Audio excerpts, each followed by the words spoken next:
मौसम का मिजाज बिल्कुल ही बिगड़ा हुआ है। कुदरत का गुस्सा जैसे चरम पर है। तबाही जैसे दसों दिशाओं से आ रही है।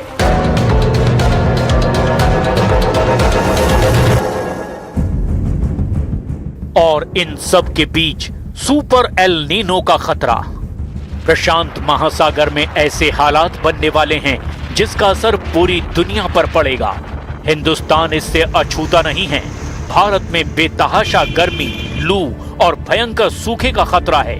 लेकिन उससे पहले मानसून की एंट्री से ही देश के आधे से ज्यादा हिस्से में मौसम की मार देखने को मिल रही है। वैसे तो पूरी दुनिया ऐसे एक्सट्रीम वेदर के प्रचंड प्रहार को झेल रही है, लेकिन अगर हम अपने देश की बात करें और पिछले साल के आंकड़ों से अंदाजा लगाने की कोशिश भी करें तो रोंगटे खड़े हो जाते हैं। Centre for science and environment CSE और डाउन टू अर्थ मैगजीन की क्लाइमेट इंडिया 2025 रिपोर्ट के डेटा के मुताबिक 2025 के शुरुआती 334 दिनों में से 331 दिन भारत ने किसी न किसी एक्सट्रीम वेदर का सामना किया। 334 में से 331 दिन, इसका मतलब समझ रहे हैं आप? साल का लगभग हर एक दिन भारत के किसी न किसी हिस्से में भयंकर बाढ़ या पहाड़ टूटने या फिर बिजली गिरने या फिर लू से मौत। भारत के सभी 36 राज्यों और केंद्र शासित प्रदेशों ने इस तबाही को झेला। रिपोर्ट के मुताबिक एक साल में एक्सट्रीम वेदर ने 4,419 लोगों की जान ले ली। 1,74,00,000 हेक्टेयर से ज्यादा खेतों में खड़ी फसल बर्बाद हो गई। अब तस्वीर बदलती है। 2025 में जहां बदले मौसम ने भारत में 4,400 लोगों की जान ले ली, तो वहीं 2026 की शुरुआत हुई और गर्मी ने ऐसी एंट्री मारी कि लोगों को अप्रैल और मई के महीने में ही खतरनाक हीट वेव का सामना करना पड़ा। ये गर्मी नहीं थी, ये आसमान से बरसता हुआ टॉर्चर था। 22 मई 2026 को जब दुनिया के सबसे गर्म 50 शहरों की लिस्ट जारी हुई तो ये सभी शहर भारत के थे। क्लाइमेटर्स की रिसर्च रिपोर्ट बताती है कि इंसान के द्वारा बनाए गए क्लाइमेट चेंज ने हालातों को इतना खराब कर दिया है कि गर्मी पिछले दशकों की तुलना में इस बार 2 सेल्सियस तक ज्यादा है। मई 2026 दुनिया भर में पिछले 176 सालों का सबसे गर्म मई का महीना था। भारत के अंदर उत्तर प्रदेश, दिल्ली, राजस्थान और मध्य प्रदेश में तापमान 46 डिग्री को पार कर गया। और मई के अंत और जून की शुरुआत होते होते ही जब गर्मी चरम पर थी, अचानक मौसम ने करवट ली और पूरा सीन ही बदल गया। केरल में 4 दिन की देरी से मानसून दाखिल हुआ, लेकिन इधर उत्तर भारत में भी पहाड़ से लेकर मैदान तक आंधी, तूफान, बारिश और बिजली गिरने की घटनाएं शुरू हो गई।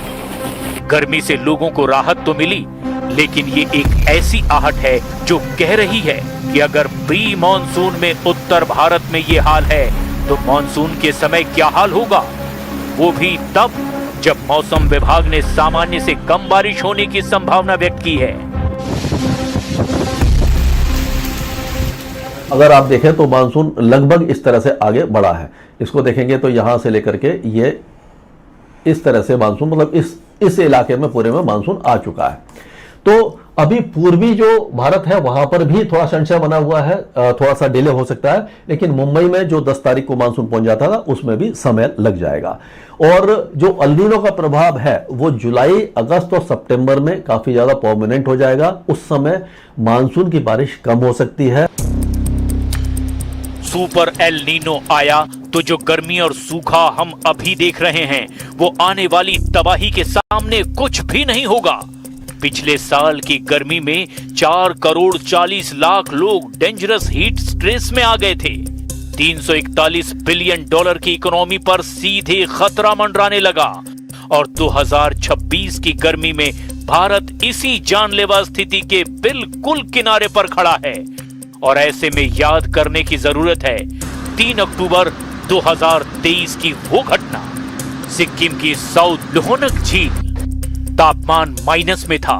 लेकिन हिंदू कुश हिमालय का इलाका हर दशक 0.28 डिग्री सेल्सियस की रफ्तार से गर्म होता चला जा रहा है। सर्दियों से जमे हुए परमाफ्रॉस्ट को पिघलाकर कमजोर कर दिया।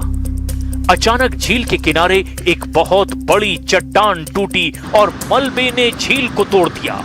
झील से इतनी तेजी से पानी नीचे उतरा तो उसने रास्ते की घाटी को ही छील दिया। उसने अपने साथ 270 मिलियन क्यूबिक मीटर पत्थर, मिट्टी और मलबा उखाड़ लिया। तबाही ही तबाही।